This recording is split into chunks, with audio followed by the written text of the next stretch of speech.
Hello everyone, જય શ્રી કૃષ્ણ. તો હું અને મારું ફેમિલી જતો હતો દીવ, હું અને મારા મમ્મી ને પપ્પા. પછી તો અમે તમને વ્યૂ બતાવી દીધો, કેમ કે આ વ્યૂ એટલું સુંદર હતું કે એકદમ આનો આનંદ માણ્યા જ કરીએ એવું હતું. એટલે ખૂબ સુંદર રીતે હતું. અને હા, અમે જ્યારે દીવમાં એન્ટર કરતા હતા ત્યારનું અમે તમને વ્યૂ બતાવું છું. તમને આ દીવનો વ્લોગ ગમે તો please like and share subscribe કરવાનું ભૂલતા નહીં.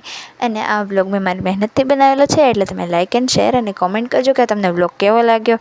પાર્ટ 2 હમણાં જ આવી જશે, અને અમે કયા બીચે ગયા હતા એ પણ તમને નેક્સ્ટ વ્લોગમાં જોવા મળશે. તો તમે બના રહેજો આ વ્લોગ ઉપર. અને આ તમે જોઈ શકો છો અહીંથી કેવો મસ્ત વ્યૂ આવે છે. અને આ બધી હોટેલ્સ છે અને થોડા ઘણા ફ્લાવર છે.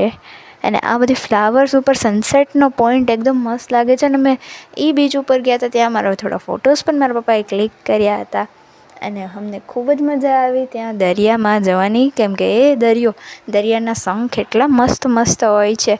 એનાથી ચણિયાચોળીની પણ ભરત ગૂંથણ થતું હોય છે એ સ્ટોન્સના મદદથી. પછી આ તમને દરિયો એટલો નજીક હતો ને એની નજીક એટલા ઘર હતા, મને એમ લાગતું હતું કે બીક નહીં લાગતી હોય. પછી આ તમને બીજો વ્યૂ બતાવી દીધો, કેમ કે આ છે દરિયાનું પાણી અને એની પાછળ છે એક ગામ જે આવેલું છે. એ કયું ગામ છે તમે મને કમેન્ટમાં જરૂર બતાવી દેજો. અને આ છે, અને અહીં આ માછલી પકડવાનો સ્પોટ છે, જ્યાં બધી માછીમારો હોય છે ને તેમની બોટ છે. અને બોટનો વ્યૂ એવો મસ્ત હતો કે પેઇન્ટિંગ કરવા બેસી જાઓ, પણ પેઇન્ટિંગ કરવાનો સામાન નહોતો એટલે પેઇન્ટિંગ કરવા નથી બેસી.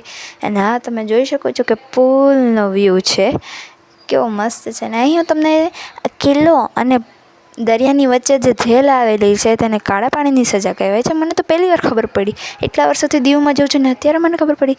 હું તમને ઝૂમ કરીને પણ બતાવું છું કેવું છે. ના, તમને દીવનો વ્લોગ કેવો લાગ્યો એ કમેન્ટમાં જરૂર બતાવજો. ને આ હું તમને કિલ્લો બતાવું છું. અંગ્રેજોના સમયનો આ કિલ્લો છે, જે અંગ્રેજોના ટાઈમથી બંધાયેલો છે. અત્યારે તે બસ સ્ટેશન છે, પણ પહેલાં તે કિલ્લો હતો. ને દીવ છે એ પોર્ટુગલ કહેવાતું. ને આ અમે ક્યાં જઈ રહ્યા હતા એ તમને નેક્સ્ટ વ્લોગમાં મળશે. તો બાય.